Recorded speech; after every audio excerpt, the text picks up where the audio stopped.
I'll be calling you a radical. This is important historical video. So, mask up. This is where Black Lives Matter was born, right here where I'm standing. To the end. This is where it was born. You can lie all you want. Let's review. And this is important so Dana Durnford can get this. Look, it doesn't matter what you say, Dana. You think you can change your way, your talk, whatever. They have us circled in. Google has the goody two-shoes. They killed net neutrality. They have filters. They have filters, and it's pay to play. And the nuclear energy, which is the NEI, the United States Department of Energy, has gone after us in a big way. It's pay to play, and they paid. So they have filtered us. It's beyond shadow banning. So listen, I always go back to Margaret Mead's great quote about a group of concerned citizens who are dedicated will create change. In fact, they're the only ones that ever have. So groups. So the more credible my work becomes, the more everyone flees from me. Let's start from the beginning, Kevin Blanch, as the activist. This goes way back. Well, let's start in the early 2000s. I'm in New York, okay, doing my gig, going along. I'm involved with Anonymous heavily. Some people will try to say that the original Anonymous was an attack on Scientology. No. There are pieces of that, but the original Anonymous guy, I was staying in Williamsburg before Williamsburg turned into yuppie-ass Williamsburg, when it was hardcore at the old candy store. I was doing my gig as the activist. I was at Washington Square. I called my movement the Post-Ignorance Project. I was moving it forward, social inequality. So as it moved, heavily involved with Anonymous, blah, blah, blah, blah, blah. And we would meet in Washington Square, the Aaron Swartz, the young kids, old, young. It was getting traction. We were anti-social inequality, anti-corruption, environment, anti-nukers, anti-nuclear energy. And so as it went forward, it was growing organically. Grassroots, sprouts. Kevin Appleseed was throwing seeds, as I said as it built up. So people started coming to me. Let's do this in Lower Manhattan.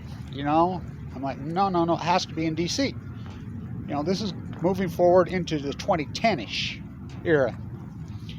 After Anonymous had traction, blah, blah, blah. We're moving.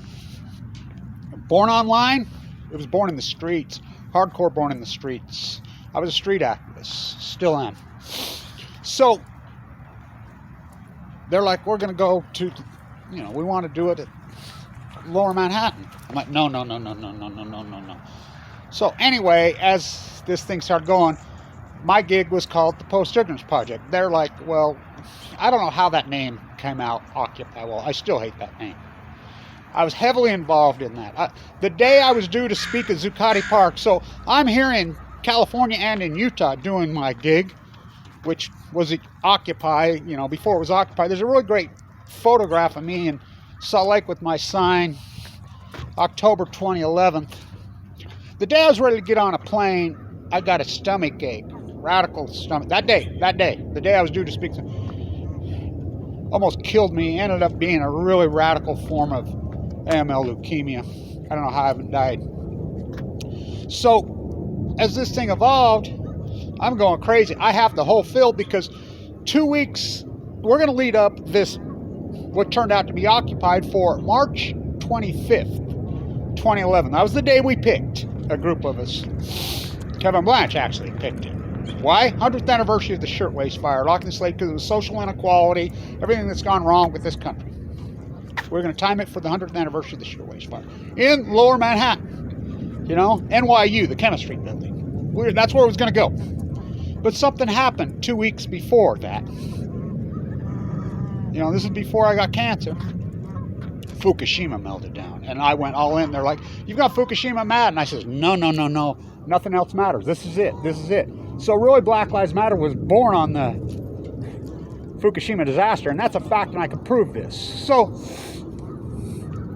I've had the field big time. I'm on every radio show, every activist thing there is. I remember doing an interview, and they says, you're an activist? Well, that's kind of old-fashioned. There was no street activists in those fucking days. In those days, there was no street activists. You had me in the street, our small group. So,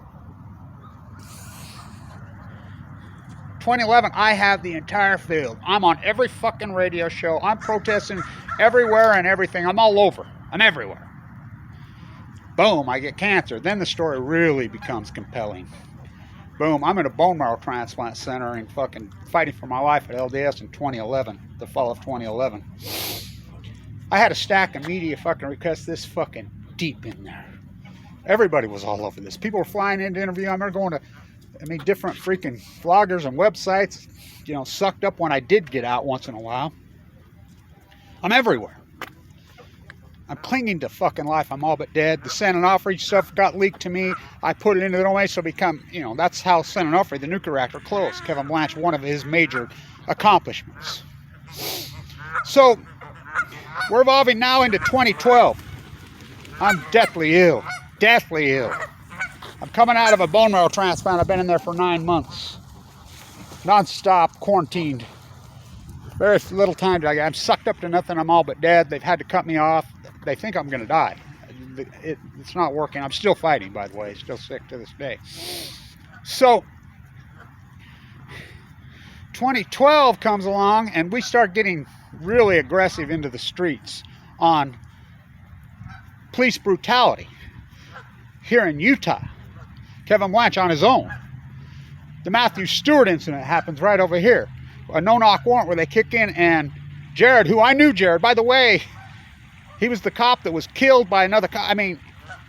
Non-knock warrants, Breonna Taylor, not only puts people in freaking danger, it puts everybody in, police, everybody.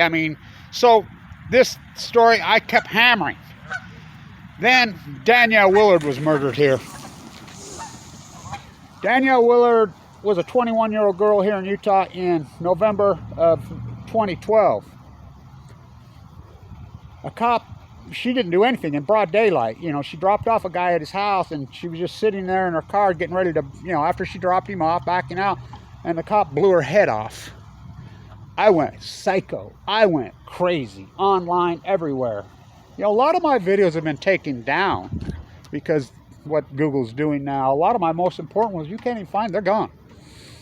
So this movement started brewing, and that's when Black Lives Matter organically in the street was born. Now, John Anthony Fairhurst and his cousins in Boston came to me online. I didn't know who the fuck they were. Lots of people came to me.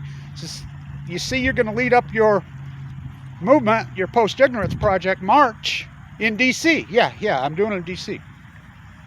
Well, I'm doing my own, too. You want to join together? I don't know, not really. What do you got in mind? And then we started talking, and he wanted to name it Million Mass March. Million Man Mass March. I'm like, no, fuck that name, blah, blah, blah. Anyway, finally we kind of came to agree. They wanted to do it on 5th of November, which I totally disagreed with it. I didn't want to do it. You see, I wore the mask on the back of my head. The anarchists got involved, everybody got involved, and I'm like, no. Then I finally agreed because we needed the publicity, blah, blah. Justin King was working for CNN then. He promoted us. Michael Pendleton walked part of the way. He got a right part. He's dead now. Sarah got involved. A lot of really grassrooters. And we agreed to keep it totally grassroots. You can't find one thing for sale, Million Mass March, can you? Oh, no. That was a conscious decision we made to keep this totally grassroots and organic. I was full of cancer dying. That's when the first sign was made, was in 2012 in the street. Me and this young African-American fighting the death of the young man who had been killed in Baltimore.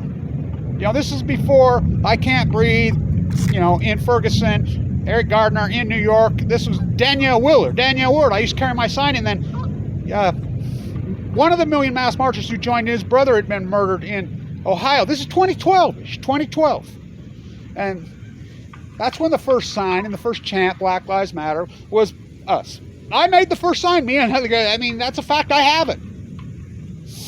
So now it's being reported that the Black Lives Matter are all fighting. It's bullshit. You know, I talked to John Anthony earlier this year. We had a conversation. He's hunkered down in the hills. You know, and I'll always support him. And no matter what, blah, blah, I always support that original group. What ones are alive. They went after us hard. Look, post-ignorance, and I said, occupy what turning occupy, says it's the sex. It's the conception. It's not angry sex in a crack house. It's born out of love and need. This, and I've said along the way, this baby was born. This baby's an infant. This baby is learning to walk. I remember a few years ago I'm saying this baby's turning into an adolescent. He's getting freaking out there. That's what Black Lives Matter is. It's the adolescence movement. But what happens? They hijacked it. John says, Kevin, you know it's all 100% freaking co-opted, stole from us. I says, I know. But that doesn't mean I don't still support it. You know, I support them. I've always, look at me, I support every movement. What one don't I support? I'm always in the streets supporting no matter what, just because they don't support me. And by the way, Google's afraid of me. When the United States government classifies one person, and I'm classified, and it's a fact, Kevin Blanch is classified. You know, when Google does what they've done to me on the filters, and remember, I did all this while I was in critical condition. We started Black Lives Matters. And this is important for Dunford and the anti-nuclear movement. This is how effective we are.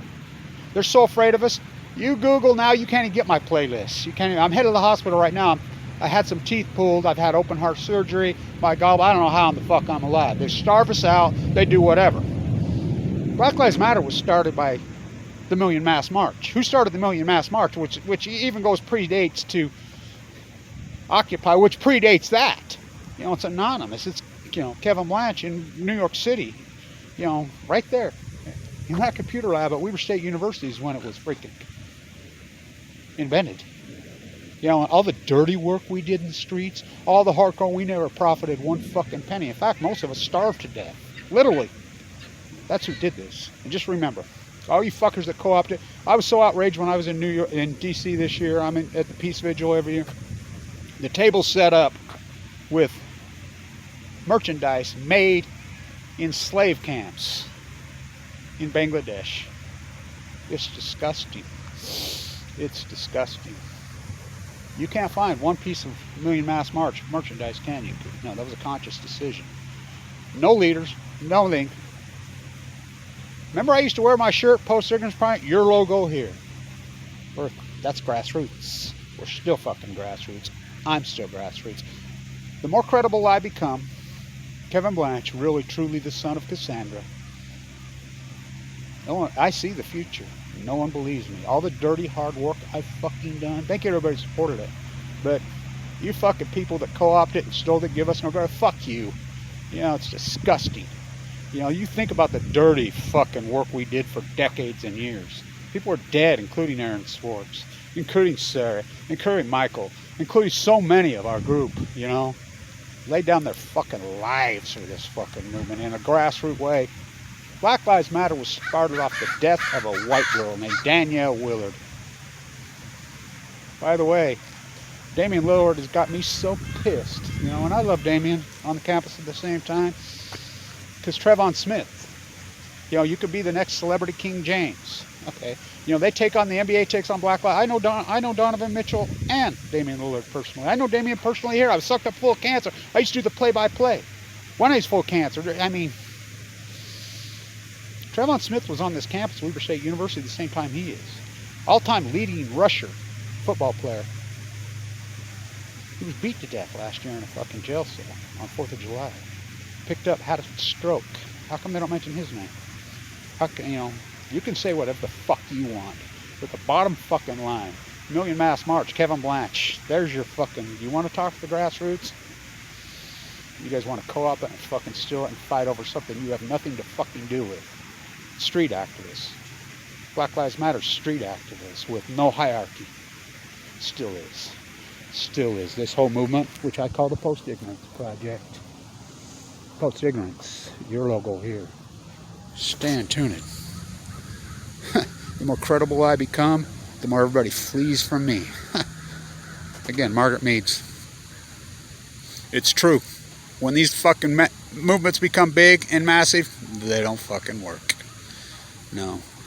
We're still at it. We're still at it. I'm still standing. alive and kicking.